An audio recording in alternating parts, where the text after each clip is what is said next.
Welcome back, Brew Crew. It's Kent from Kraft Brew Morphology coming to you today to give you a review of my year 2022 and some of the highlights and things that happened. So for me, a lot of the highlights from 2022 involve my own breeding and getting out and meeting more people. So one of the best times I had all year was the barbecue at Jeremy Warfel's. Shout out to him for rocking his shirt.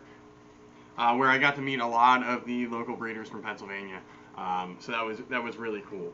And also this past year, I went to my first reptile show in 2 or 3 years, where I got to meet even more local breeders that I interact with, but I never actually had met in person, to my knowledge. I mean, so that was really cool. I got to go to the Oak Show.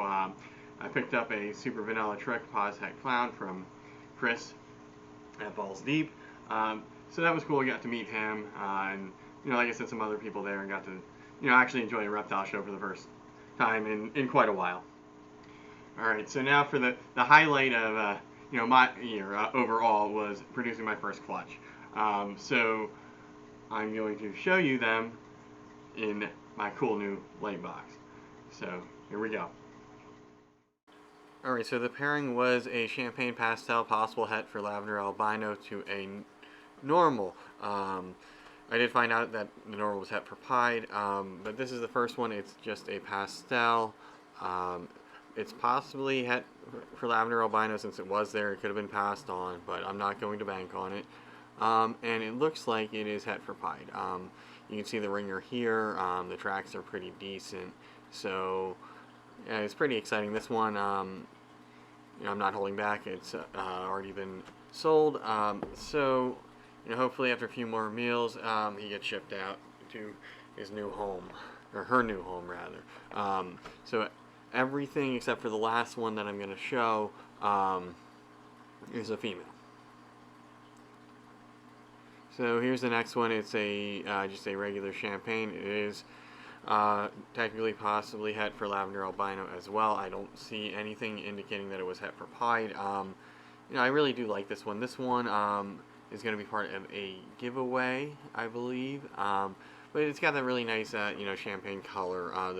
The dorsal stripe's really nice. It's almost fully intact halfway down. So I mean, it's really nice. But this clutch was champagne heavy. Here's the one that is my holdback. I like the colors on this one much more than the previous champagne, and I wanted to move it over to the female side because I do have the male that sired the clutch.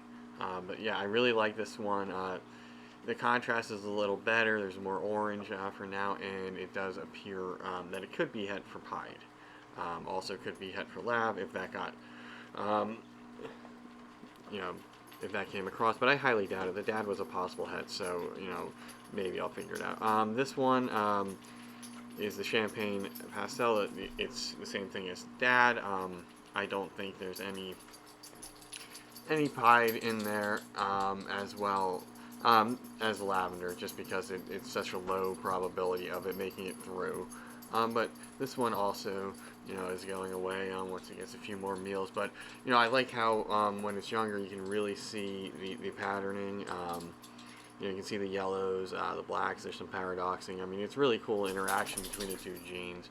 I was happy to hit that. And then this one was the only male in the clutch, and it was the one that proved out mom to be het for pied. So champagne and het pied have a cool ringer interaction. I love the oranges here. You got the burnt edges. It looks like a really nice visual pied, but it is a het. So it's a really stunning animal. I will be sad to see him go, but because he's a boy, he will be leaving. But yeah, this was really cool to hit that snake. So in addition to those animals from that first clutch, I just wanted to show off some other animals in the light box. So I wanted to show off the Ultra Male pinstripe male that I'm pairing to my pied, my cinnamon, hopefully my black pastel this year, making some hets. But I really wanted to show them off in the light box, give you idea of the purples and the oranges that are showing up on this animal. I'm going to be working them heavy into the project into the future. So this one I also wanted to show off under the light box because I don't really get to show the colors on it. and right now the camera is struggling to get everything, the colors that I actually see. So these it's brighter yellow, and you can see the contrast in the purples. That's what I'm actually seeing. So I just wanted to show that off under the light box. It's a super pastel Enchi Butter Ghost that should be ready next season. Alright, that's it for me today. Remember to like, share, comment, and subscribe, and we'll see you next time.